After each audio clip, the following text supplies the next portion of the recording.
You're watching a special edition of the Situation Room. Right now, we're getting new reaction up on Capitol Hill to Donald Trump's arrest and arraignment on 34 felony charges in Manhattan. For more on that, I want to bring in Republican Congressman Byron Donalds of Florida. Congressman, thanks so much for joining us. What was your reaction, Congressman, seeing the former president under arrest in court today in New York and learning of these 34 felony counts?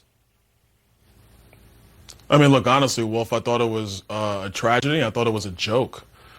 Even in this indictment, which a lot of people have had to read now because it's not very long, they don't even cite the actual felony charge.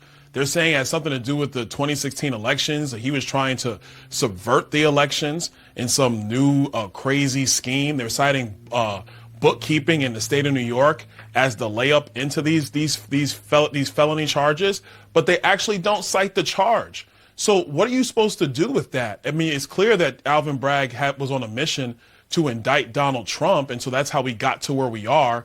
But you say 34 felonies, but what are we actually talking about? Well, what are the actual charges? The indictment does not speak to it. The prosecutors argue in this indictment that Trump's goal was to hide damaging information. That's a direct quote, damaging information from American voters just ahead of the 2016 election. Doesn't that concern you? Time out. At what point is trying to here's a better question for you, Wolf. Hillary Clinton spent $1 million on a fake dossier citing that he was a Russian plant. We all know that to be true. So it's okay to spend $1 million of campaign cash to create a phony dossier to secrete through the media to tilt the 2016 elections. But now we're going to say that there are booking irregularities about an NDA agreement between him and somebody else. And that's now hiding stuff from the people. I mean, this is a joke. It's a ridiculous. This is why this is a political persecution of Donald Trump. These were campaign violations, what he was trying to do in paying off $130,000 to Stormy Daniels.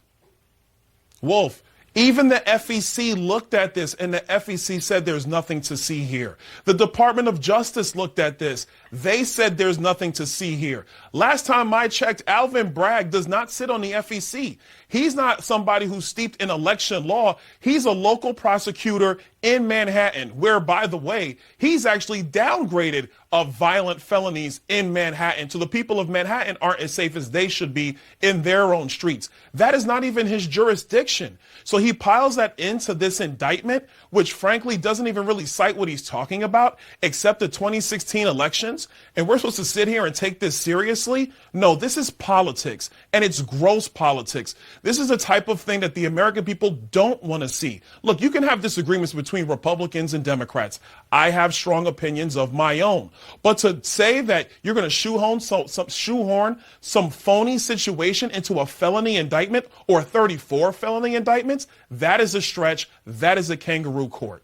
Well, that's what the prosecutors are alleging, and we'll see what happens when there's a trial at the end of this year or early next. The judge today warned both sides, Congressman, against inciting violence after prosecutors argued that Trump made direct threats through a social media post.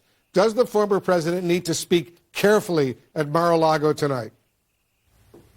Look, I think if I were in his shoes, I would be very clear about how this is a political persecution of himself being the leading candidate for the presidency of the United States. I would speak to that. And then the thing that I would also do is make sure people understand that we have to get our country back to law and order and actually following the law, not creating the law just to suit our own interests.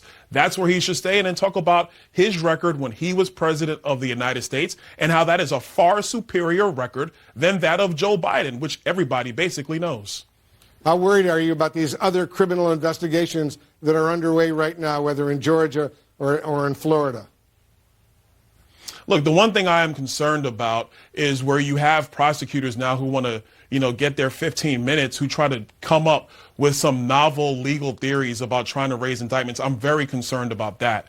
But if you want to speak to the stuff going on in Georgia, the stuff going on in D.C., where they're still trying to blame what happened on January 6th squarely at Donald Trump as if he ordered people into the Capitol, the facts dictate that never happened. He ordered nobody. He organized nothing. Those are the fact patterns. We looked at that in the Oversight Committee, frankly, before Nancy Pelosi shut down the Oversight Committee. But we'll move on from that. I'm not as concerned about what they actually might legally come up with. I'm much more concerned that they're going to do what Alvin Bragg has done in Manhattan. It's atrocious. All right, Congressman Byron Donalds of Florida, thanks very much for joining us. Sure, anytime.